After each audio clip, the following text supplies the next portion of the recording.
Sir exam நெருங்கிட்டு இருக்கு sir. ரொம்ப ரொம்ப டவுட்டா இருக்கு சார். என்ன நடக்கும்னே தெரியல சார். நான் பாஸ் ஆவேனா? நான் கரெக்டா எழுதுவேனா? என் டைம் மேனேஜ்மெண்ட் பண்ண முடியுமா? நான் எல்லாம் படிச்சிருக்கேனா? எனக்கு என்னெல்லாமோ செய்யுது சார். டவுட்டா அடிக்குது சார். எனக்கு ஒரு ஒரு ஒரு என்ன பண்ணணும்னே தெரியல sir. Exam நெருங்கிடுச்சு.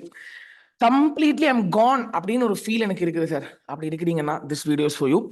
Welcome to session. இந்த வீடியோ நான் மெயினாக ஏன் பண்ணுறேன்னு கேட்டிங்கன்னா, many students have message me, sir கொஞ்சம் ரொம்ப டவுனாக we are feeling it, we need some sort of boost up, கொஞ்சம் எனர்ஜி கொடுங்க அந்த மாதிரி கேட்டிருந்தாங்க. அதனால தான் மட்டும்தான் நான் இந்த வீடியோ போடுறேன். So first of all, doubt அடிக்கிறீங்க, பாஸ் பண்ண முடியுமா முடியாதா? நிஜமா அது இப்ப அடிக்கக்கூடிய டவுட் இல்லை, அது 1-2 மாசம் முன்னாடியே வந்திருக்கணும். ஏன்னா அந்த டைம் தான் ப்ரிப்பரேஷன் டைம் தான் அந்த டவுட் வந்திருக்கணும். ஓகேங்களா? சரி சரி சரி, calm down calm down calm down. நான் பொண்ணுமே தப்பா சொல்லல. இது சைக்கலாஜிக்கல் தான். நானே இந்த வயசுல எக்ஸாம் எழுதுறேன்னா, நானே இப்ப ஃபைனல் எக்ஸாம் எழுதுறேன்னு வச்சுக்கோங்க, still I will psychologically feel down. நான் நல்லா படிச்சிருந்தாலும் சரி, நல்லா படிக்கலையானாலும் சரி, ஆவரேஜா படிச்சிருந்தாலும் சரி, I will feel this demotivation. இதுக்கு ஃபர்ஸ்ட் ஏன் நான் என்ன சொல்லுவேன்னா, don't focus on the result. நீங்க ரிசல்ட்டை பத்தி அப்படியே தொடச்சு நீக்கம் பண்ணிடுங்க. Just focus on your inputs, just focus on your work. இதுல நான் என்ன சொல்ல வரேன்னா, கொஸ்டின் பேப்பர் டஃபா இருக்குமா, கொஸ்டின் பேப்பர் ஈஸியா இருக்குமா, அந்த மாதிரிலாம் நீங்க சிந்திக்காதீங்க. நீங்க ஏன் கொஸ்டின் பேப்பர் வரை சிந்திக்கிறீங்க? நான் கேட்கிறேன், நீங்க ஏன் கொஸ்டின் பேப்பர் வரை சிந்திக்கிறீங்க? கொஸ்டின் பேப்பர் வருமுங்க, நிஜமா வரும். உங்களுக்கு உண்டான கொஸ்டின் பேப்பர் வரும் கண்டிப்பா. கொஸ்டின் பேப்பர் நீங்க ஏன் ப்ரெடிக்ட் பண்றீங்க? Why are you auditing the question paper? You don't do that. விட்டுருங்க, காமா இருங்க. அண்ட் இந்த டைம்ல நீங்க ரிவிஷனுக்கு போயிருக்கணும். குரூப் 1 அட்டன் பண்றீங்க, தயவு செஞ்சு go to revision stage. Time பத்தாத மாதிரி ஃபீல் ஆகும் அக்கௌண்ட்ஸ் எக்ஸாமுக்கு. It will be in such a manner, time constraint கொஞ்சம் இருக்கிற மாதிரி ஃபீல் ஆகும். மைண்ட்ல வச்சுக்கோங்க, டைமை வச்சு நீங்க பண்ணுங்க. எக்ஸாம்ல கூல் ஆஃப் டைமை நீங்க அழகா யூஸ் பண்ணுங்க. இப்பவும் சொல்றேன், எல்லா பேப்பர்லயும் 60 மார்க் வாங்குற மாதிரி, 60 மார்க் கேரண்டியா, 60 மார்க் விஷயங்களோடு கரெக்டா எழுதிக்கணும். அப்படி நீங்க எழுதியிருந்தீங்கன்னா பாஸ் ஆகிற percentage of your probability is very very very very high. Sir என்ன பண்றது? இப்போ நீங்க வந்து ரிவிஷன் ஸ்டேஜுக்கு போயிடுங்க. மேரத்தான்ஸ் எல்லாம் பார்த்துட்டு இருக்கீங்கன்னா வேகம் பார்த்து முடிச்சிடுங்க. Go to revision. Go to revision. இப்போ ரிவிஷன் ஸ்டேஜ் தான் சார். ஆமா, go to accounts. Group 1 focus பண்றவங்க completely go and keep your mind towards accounts. If you have time, if you believe that accounts எல்லாம் படிச்சுட்டேன் நீங்க believe பண்றீங்கன்னா, நீங்க கொஞ்சம் டைம் லாக்கும் டிவோட் பண்ணலாம்.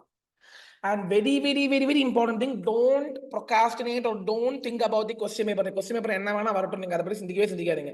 Use your cool off time properly. And அது மட்டும் இல்லாம ப்ளீஸ் 60 மார்க் உடைய ஆன்சர் வந்து பக்காவா இருக்கிற மாதிரி நீங்க மைண்ட்ல வச்சுக்கோங்க தயவு செஞ்சு. And finally I just want to tell you one thing. நீங்க வந்து ஒரு 70 to 80% நல்லா படிச்சிருக்கணும். தான் என்ன கொஸ்டின் வந்தாலும் எழுத முடியும். அண்ட் மிச்சம் 20% விச் யூ ஹேவன்ட் ஸ்டடிட், நீங்க படிக்காம போக கூடாது. அட்லீஸ்ட் என்ன கொஸ்டின் வந்தாலும் உங்களால எழுத முடியற மாதிரி நீங்க மைண்ட்ல வச்சுக்கிட்டாதான் you will be able to give your 100%. Keep this in mind. Don't procrastinate. இது சைக்கலாஜிக்கல் தான், எல்லாருக்கும் வரக்கூடிய விஷயம் தான். ஃபர்ஸ்ட் எக்ஸாம் நடந்து முடிஞ்சிருச்சுன்னா உங்களுக்கு எல்லாமே ஒரு ஒரு ஒரு ஒரு ஒரு ஒரு ஃப்ளோ வந்துடும். ஃபர்ஸ்ட் எக்ஸாம் தான் டென்ஷன். ஃபர்ஸ்ட் எக்ஸாம் முடிஞ்சா அந்த ஃப்ளோ வந்துடும்.